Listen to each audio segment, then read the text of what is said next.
আমাদের সাথে স্টুডিওতে আছেন অপূর্ব জাহাঙ্গীর, প্রধান উপদেষ্টার উপপ্রেস সচিব, এবং সেই সাথে অনলাইনে আছেন তানভীর হাসান জোহা, প্রসিকিউটর, আন্তর্জাতিক অপরাধ ট্রাইব্যুনালে।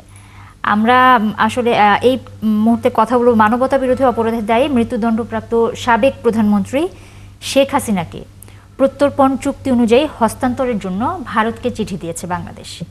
আমি তানভীর হাসান জোহার কাছে প্রথমে যেতে চাই।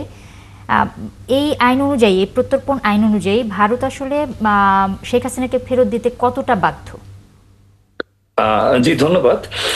দেখুন, আমাদের রায় ফাইনাল জাজমেন্ট আকারে ঘোষিত হয়েছে 17 নভেম্বর। রায় ঘোষণার পর এই চুক্তি অনুরোধে নতুন আইনটি বেশ গুরুত্ব পেয়েছে এবং চুক্তি অনুযায়ী ভারতকে আনুষ্ঠানিকভাবে অবহিত করা হবে। এটা আমাদের রাষ্ট্রেরই দায়িত্ব। এটি কূটনৈতিক প্রক্রিয়ার একটি অংশ বটে, এটা কোনো রাজনৈতিক বিবৃতি নয়। বাংলাদেশ ভারতের মধ্যে 2011 সালের এই চুক্তিটি হয় এবং তা কার্যকর, এবং ম্যান্ডেটরি অব্লিগেশন শব্দটির কারণে এই কারণে ব্যবহার হয়েছে যে অপরাধী নিজ দেশে দণ্ডিত হলে এবং যথাযথ বিচারিক প্রক্রিয়ায় অনুসৃত হলে চুক্তিভিত্তিক রাষ্ট্রগুলোর হস্তান্তর করা, এটাই হচ্ছে নিয়ম এবং এটাই মেনে চলা হয়ে থাকে আন্তর্জাতিক আইনে। মানে এছাড়াও এটার আরো কিছু আপনার ইতিহাস আছে। ভারত ইতিপূর্বে বহু ক্ষেত্রে বাংলাদেশকে কিন্তু এই বিষয়ে সহযোগিতা করেছে। এখন এর একটি বিষয় বলতে যাচ্ছি যে এই রাষ্ট্রীয় নিরাপত্তা মানে কিন্তু এটা অগ্রাহ্য নয়। ভারতকে সাধারণত রাজনৈতিক সংবেদনশীল মামলাগুলোতে তারা অনেক সময় নেই, তাদের সাপেক্ষে এটা রাজনৈতিক সংবেদনশীল মামলা। বিভিন্ন গণমাধ্যমে আমরা যে জনশ্রুত দেখেছি, ভারতের আপত্তি থাকলে তারা লিখিতভাবে সেটা জানাতে বাধ্য এবং আনুষ্ঠানিকভাবে কিন্তু এখনো তারা কিছু জানিয়েনি। তো সুতরাং জড়িত সকল পক্ষের গঠনমূলকভাবে যুক্ত থাকবে এরকম বিবৃতি ভারত কিন্তু বিভিন্ন রকমের গণমাধ্যমে কথা বলাতে এটি কিন্তু একটি কূটনৈতিক সিগন্যালও বটে বলে মনে করছি। চুক্তির আর্টিকেল অনুযায়ী পুনরায় অতিরিক্ত নথি প্রমাণ সরবরাহ করার বিষয় আছে এবং এমল্যাটের একটা ব্যাপার আছে, মিউচুয়াল লিগ্যাল অ্যাসিস্ট্যান্সের একটা সক্রিয়তার ব্যাপার আছে, এবং আন্তর্জাতিক আইনে সেফ হ্যাভেন বা আশ্রয় দেওয়ার বিষয়টি কিন্তু অত্যন্ত সংবেদনশীল, বিশেষত মানবতা বিরোধী অপরাধের ক্ষেত্রে। সো বাংলাদেশ কিন্তু সবকিছু আইনগত এবং কূটনৈতিক পথেই করবে বলে আমরা জানি এবং সেটাই করা উচিত। তো ট্রাইব্যুনালের পূর্ণাঙ্গে বিচারিক প্রক্রিয়া সম্বন্ধে যেরকম পাল্টাপাল্টি বক্তব্য দেখেছি, সেখানে আমি সংক্ষেপে শেষ করছি বিষয়টি। সেটা হচ্ছে সাক্ষী, ডিজিটাল প্রমাণ, ফরেন্সিক অ্যানালাইসিস আর টেলিকম ডেটা, তদন্ত রিপোর্ট সব বিবেচনায় রাখা হয়েছে। বিচারটি আন্তর্জাতিক মানদণ্ড অনুযায়ী পরিচালিত হয়েছে এবং ন্যায্য বিচার এবং আত্মপক্ষের সমর্থনের সুযোগও প্রভৃতি অনুসৃত হয়েছে। রায়ে স্পষ্টভাবে অপরাধের element of crimes against humanity পূরণ হয়েছে। সুতরাং প্রতিবেশী রাষ্ট্র হিসেবে আমার মনে হয় বাংলাদেশের, ওনারা বলেছেন বাংলাদেশে স্থিতিশীলতা, আইন শৃঙ্খলা, ন্যায় বিচারের পক্ষে তারা। তো সুতরাং সর্বোপরি আমার কাছে আমি মনে করি এটা একটা পজিটিভ দিক থেকে আগাবে এবং আমাদেরও পথ আছে রাষ্ট্রপক্ষ থেকে এটাকে আরো সামনে কূটনৈতিকভাবে, আন্তর্জাতিকভাবে নিয়ে যাওয়ার। ধন্যবাদ।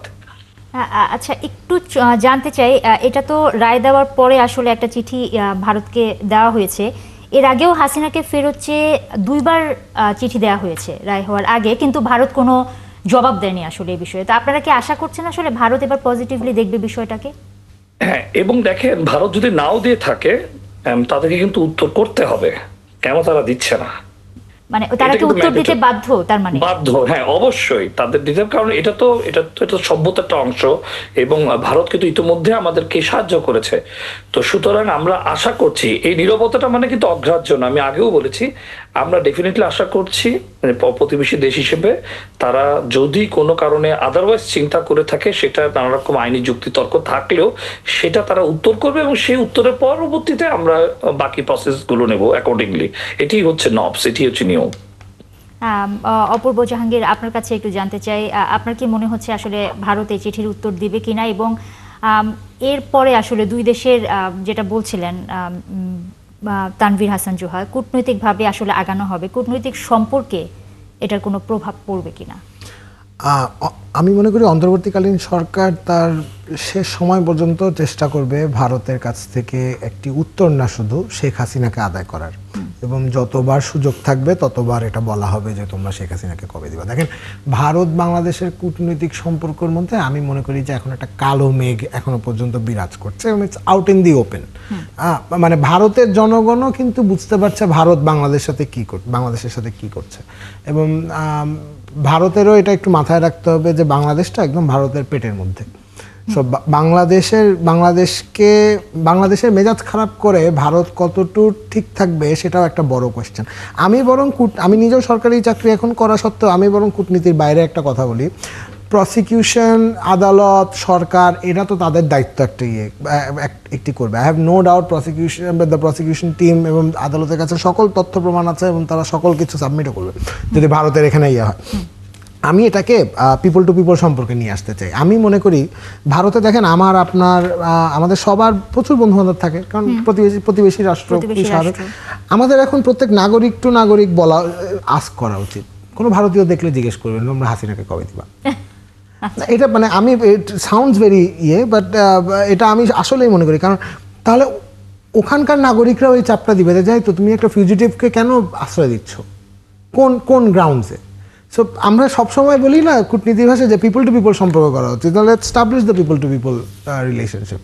আমরা ভারতের নাগরিকদের জিজ্ঞেস করি যে কবে দিবা, হাই হ্যালো বলার পর লেটস আস্ক দেম।